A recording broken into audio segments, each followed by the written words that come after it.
तो आज हम बात करने वाले हैं सोमनाथ मंदिर की, एक ऐसी अविश्वसनीय कहानी की जो विनाश और फिर से उठ खड़े होने की एक मिसाल है।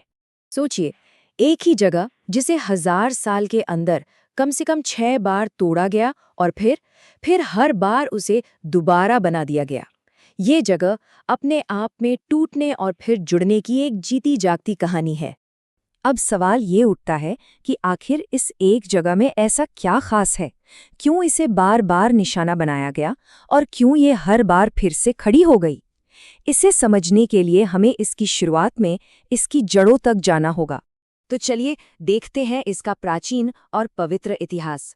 12 में पहला सोमनाथ की कहानी की शुरुआत ही होती है हिंदू धर्म में इसके गहरे आध्यात्मिक महत्व के साथ। देखिए, सोमनाथ सिर्फ एक मंदिर नहीं है, ये एक ज्योतिर्लिंग है। ज्योतिर्लिंग मतलब एक ऐसा पवित्र स्थान जहां भगवान शिव की पूजा प्रकाश के स्तंभ या एक पिलर ऑफ लाइट के रूप में होती है। ये उनका एक बेहद पवित्र स्वरूप माना जाता है। और सबसे दिलचस्प बात क्या है पता है? सोमनाथ मंदिर को भारत के 12 ज्योतिर्लिंगों में से सबसे पहला माना जाता है। बस यही एक बात इसे शुरू से ही सबसे अहम बना देती है। इसका महत्व कितना पुराना है, इसका अंदाजा इसी से लगाया जा सकता है कि इसका जिक्र महाभारत जैसे प्राचीन ग्रंथों में भी मिलता है। सोमनाथ का मतलब है सोम का स्वामी, यानी चंद्रमा के देवता। इसे प्रभास भी कहते थे, जिसका मतलब होता है वैभव की जगह। और तो और ये 3 पवित्र नदियों के संगम यानी त्रिवेणी संगम पर बना हुआ है, तो समझा जा सकता है कि ये कितनी पवित्र जगह रही होगी। लेकिन जानते हैं, कभी-कभी यही गहरी आस्था और पवित्रता किसी जगह को निशाना भी बना देती है। और सोमनाथ के साथ भी कुछ ऐसा ही हुआ। यहीं से शुरू होता है इसके टूटने और फिर से बनने का एक लंबा, न खत्म होने वाला सिलसिला। और इस विनाश की कहानी में सबसे पहला और शायद सबसे बड़ा नाम आता है तुर्की शासक महमूद गजनवी का। 1026 ईस्वी में उसने इस मंदिर पर हमला किया। सोचिए, वो थार रेगिस्तान के मुश्किल रास्ते को पार करके यहाँ तक पहुंचा था। उस वक्त के फारसी इतिहासकारों के मुताबिक ये हमला सिर्फ तोड़ने फोड़ने के लिए नहीं था, ये हमला था बेहिसाब दौलत के लिए। अंदाजा लगाइए, उस समय करीब 20 मिलियन दीनार के बराबर का सोना और जवाहरात यहाँ से लूटा गया था। और ये सिर्फ एक बार नहीं हुआ, ये एक पूरा पैटर्न है जो सदियों तक चलता रहा। देखिए, 1026 में महमूद गजनवी ने इसे तोड़ा, फिर 1169 में राजा कुमारपाल ने इसे पत्थर से फिर बनवाया, 1299 में अलाउद्दीन खिलजी की सेना ने फिर हमला किया, तो 1308 में राजा महिपाल प्रथम ने इसे फिर से खड़ा कर दिया। 1706 में मुगल बादशाह औरंगजेब ने इसे तोड़ने का हुक्म दिया, और फिर 1783 में रानी अहिल्याबाई होलकर ने पास में ही एक नया मंदिर बनवाया। यह एक न रुकने वाला चक्र था, टूटने का और फिर से जुड़ने का। 1830 के दशक में जब ब्रिटिश सर्वेक्षक अलेक्जेंडर बर्न्स वहां पहुंचे, तो उन्होंने जो देखा वो इस लंबे इतिहास का एक सबूत था। उन्होंने लिखा कि सोमनाथ का महान मंदिर एक ऊंची जमीन पर खड़ा है। ये पत्थर की एक विशाल इमारत है जो काफी पुरानी लगती है। जो मूर्तियां कभी इसके अंदर और बाहर की शोभा बढ़ाती थीं, वो अब टूटी फूटी हालत में हैं।